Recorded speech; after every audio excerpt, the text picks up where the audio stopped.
Salut à tous et bienvenue sur la chaîne JKM Officiel TV. Euh, je voulais parler d'un jeu qui s'est fait au niveau des gouvernants actuels à la tête de la Côte d'Ivoire. Ceux qui étaient autrefois les exclus quand ils étaient dans l'opposition, qui ont souffert des méfaits de l'exclusion sur le fichier électoral et tout ça, qui ont crié haut et fort contre ça. Excusez-moi. Aujourd'hui, les mêmes personnes s'adonnent au même jeu là. Il y a des gens qui continuent à être exclus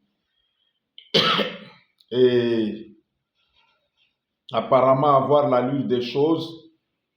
On est déterminé à ne pas laisser certaines personnalités politiques accéder à leurs droits les plus légitimes. Ça veut dire postuler à tous les postes politiques possibles en tant qu'Ivoirien et laisser le peuple s'exprimer dans un suffrage transparent et sans exclusion. Ce petit jeu, malheureusement, est un jeu très dangereux, très dangereux. Chaque fois que le peuple se sent frustré et que certaines personnes sur lesquelles le peuple est en train de miser, on n'a pas permis au peuple de s'exprimer, quitte à laisser le résultat des urnes tranché pour voir si c'est la majorité ou c'est la minorité qui est derrière ces gens-là.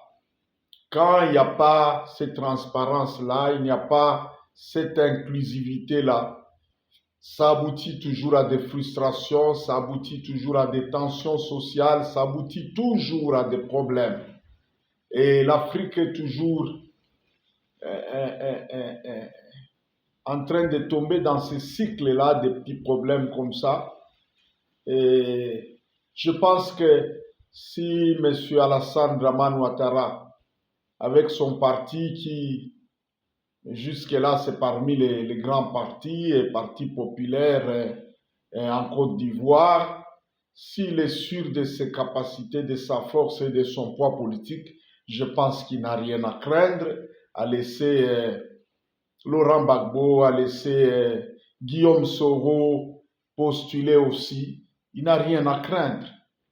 C'est comme, bon, je ne veux pas c'est pas une façon de vous imposer ce modèle-là, mais ici en RD Congo, il y a eu un moment et il y avait des tensions, il y avait ce qu'on appelait la loi de père et de mère, il y avait des personnes qui étaient indexées comme des personnes pouvant vendre le pays ou faire quoi que ce soit, tout ça, on n'était pas sûr de ces gens-là, il y avait une tension pour exclure ces gens, mais l'actuel président a usé de beaucoup de sagesse et il a pesé de son poids, demandant ce que la CENI ne puisse exclure personne.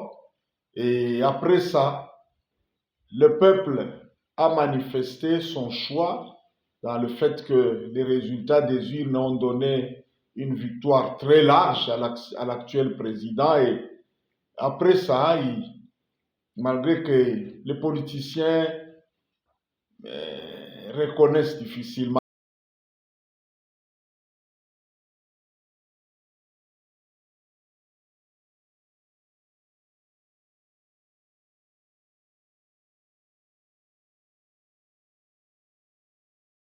la manière qu'on a publié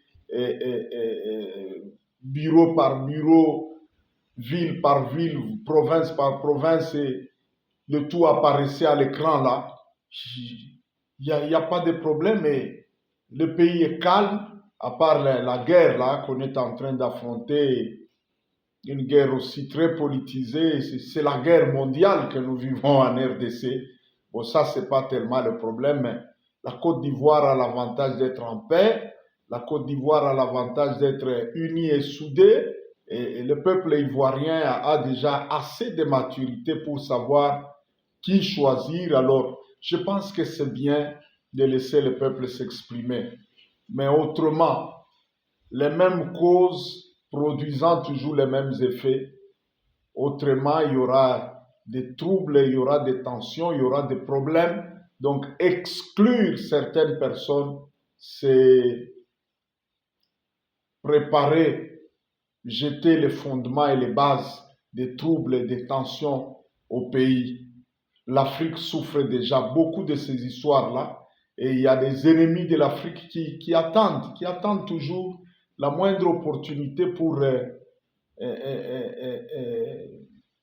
enflammer le pays. Donc nous devons être soucieux de la paix. Sans la paix, l'unité, la cohésion, l'Afrique ne va pas se développer. Or, c'est le continent qui a le plus de potentiel pour émerger. Imaginez que d'ici 2050, l'Afrique sera le continent le plus populaire, le plus peuplé. Nous serons au-delà de 2 milliards d'habitants avec les ressources naturelles et le climat et tout ça.